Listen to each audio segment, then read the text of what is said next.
क्या time travel वाकई मुमकिन है? आपने कभी सोचा है कि अगर आप माजी में जा सकें तो क्या बदलेंगे? और अगर आपको फ्यूचर में झांकने का मौका मिले तो आप क्या देखेंगे? आज हम डिस्कस कर रहे हैं एक ऐसे कॉन्सेप्ट को जो फिल्मों, कहानियों और साइंस को आपस में जोड़ता है, the time travel. Time travel के कॉन्सेप्ट को समझने से पहले हमें ये समझना होगा कि टाइम आखिर है क्या। अल्बर्ट आइंस्टाइन के मुताबिक तो टाइम भी एक डायमेंशन है। लेंथ और विड्थ की तरह टाइम एक फोर्थ डायमेंशन है। उनकी थ्योरी ऑफ रिलेटिविटी के मुताबिक वक्त हर जगह एक जैसा नहीं रहता, बल्कि अगर कोई शख्स स्पीड ऑफ लाइट से ट्रैवल करेगा तो टाइम उसके लिए स्लो हो जाएगा।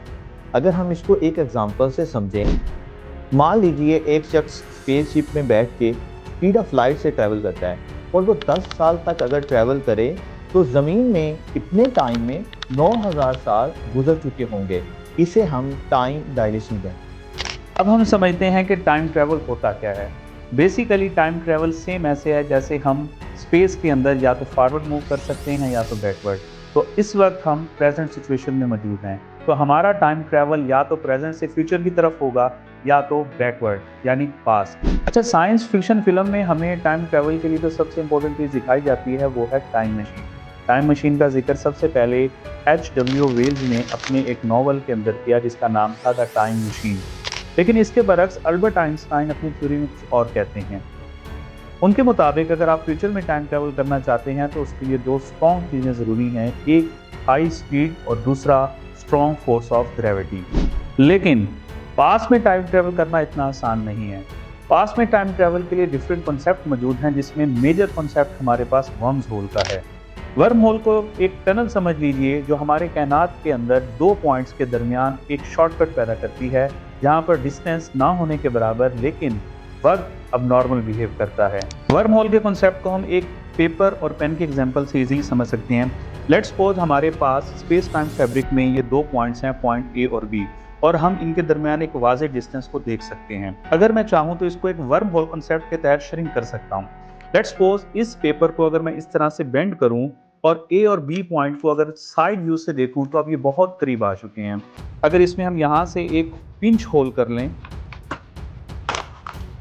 तो ये देखें, अब ए और बी के दरमियान का जो डायमेंशनल फासला है वो बहुत कम हो गया, यानी एक पूरा ओवरलूप होकर ये फासला श्रिंक हो गया।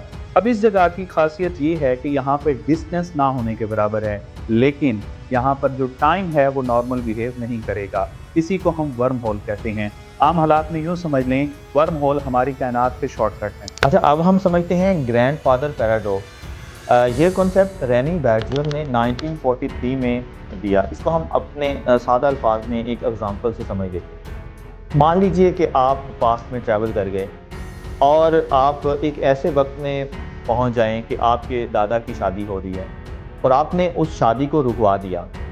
तो जब आप शादी को रुकवा देंगे तो आपके वालिद पैदा नहीं होंगे, और अगर आपके वालिद पैदा नहीं होंगे तो फिर आप कैसे पैदा हो गए? तो फिर वो पास्ट में गया कौन? बाकी पैराडॉक्सिस की तरह हमें बूटस्ट्रैप पैराडॉक्स को भी समझने की जरूरत है। ये पैराडॉक्स एक सिंपल लाइन से समझा जा सकता है, कॉज विदाउट ओरिजिन, कि किसी चीज़ का वजूद में आ जाना किसी ओरिजिन के बगैर, जो कि मुमकिन नहीं है। इसको एक सादा एग्जाम्पल से यूँ समझिए कि एक शख्स जिसने फ्यूचर के अंदर एक टाइम मशीन का नक्शा बनाया और वो उसी टाइम मशीन को इस्तेमाल करके पास्ट में गया। पास्ट में उसने अपने आप को वही टाइम मशीन का नक्शा दिया।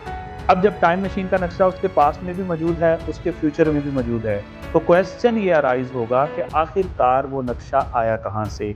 अगर फ्यूचर वाला शख्स ये क्लेम करे कि ये नक्शा तो शुरू से मेरे पास था, तो वो गलत होगा, क्योंकि पास्ट से वो मिल चुका है। और अगर पास्ट वाला शख्स ये क्लेम करे कि शुरू से ये नक्शा मेरे पास है या ये इन्फॉर्मेशन मेरे पास है, तो वो भी गलत है, क्योंकि फ्यूचर से आया हुआ शख्स उसे वो इन्फॉर्मेशन दे के गया है। तो इस तरह दोनों एंटिटीज़ आपस में एक टाइम लूप में फंस जाएंगी जो कभी उसी से निकल नहीं सकेंगी, और फिर दोबारा वही बात ग्रैंडफादर पैराडॉक्स की तरह यहाँ पर भी कायनात केओस मोड में चली जाएगी कि आखिर ये हुआ कैसे। अब हम समझते हैं नोविकोव प्रिंसिपल।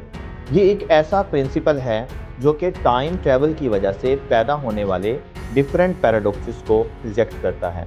अच्छा, मान लीजिए अगर आपको पास्ट में जाने का मौका मिले और आप कुछ ऐसा कर सकें जिससे आप अपना फ्यूचर तब्दील कर सकें, तो आप ऐसा कुछ नहीं कर सकेंगे, क्योंकि इससे मुख्तलिफ किस्म के पैराडॉक्सेस पैदा होंगे और ये कायनात इन पैराडॉक्सेस की वजह से कन्फ्यूजन में नहीं जा सकती।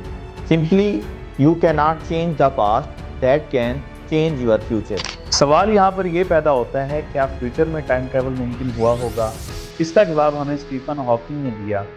स्टीफन हॉकिंग कहते हैं कि अगर ऐसा मुमकिन होता तो अब तक वो हमसे ज़रूर मिलने आते, तो हमें तो यहाँ पर अभी तक कोई टाइम ट्रैवलर नहीं लिखा। इनफैक्ट उन्होंने 28 जून 2009 के अंदर कैम्ब्रिज यूनिवर्सिटी के अंदर एक टाइम ट्रैवलर पार्टी रखी कि शायद कोई टाइम ट्रैवलर वहाँ पर पहुँचे, लेकिन अनफॉर्चुनेटली वहाँ कोई नहीं आया, विच इंडिकेट्स दैट कि फ्यूचर के अंदर भी अभी टाइम ट्रैवल मुमकिन नहीं हुआ। अच्छा, अब हम ये देखते हैं कि फिजिक्स इस बारे में क्या कहती है। साइंटिफिकली तो फ्यूचर में सफ़र करना पॉसिबल है, लेकिन पास्ट में सफ़र करना सिर्फ मैथमेटिकली पॉसिबल है, लेकिन इन रियलिटी ये दोनों पॉसिबल नहीं हैं। अभी तक ये एक बहुत दिलचस्प टॉपिक तो ज़रूर है, लेकिन ये साइंस फिक्शन और थ्योरी के दरमियान खड़ा नज़र आता है। टाइम ट्रैवल से ये पता चला कि ये कायनात बहुत कॉम्प्लेक्स है, और अगर आपको ये टाइम ट्रैवल करने का मौका मिले तो आप कहाँ जाना पसंद करेंगे? कमेंट में ज़रूर बताइएगा। सी यू इन नेक्स्ट वीडियो। तब तक के लिए वक्त के साथ अपना सफ़र जारी रखें, क्योंकि आप और हम अभी भी टाइम ट्रैवल ही तो कर रहे हैं। अल्लाह हाफ़िज़।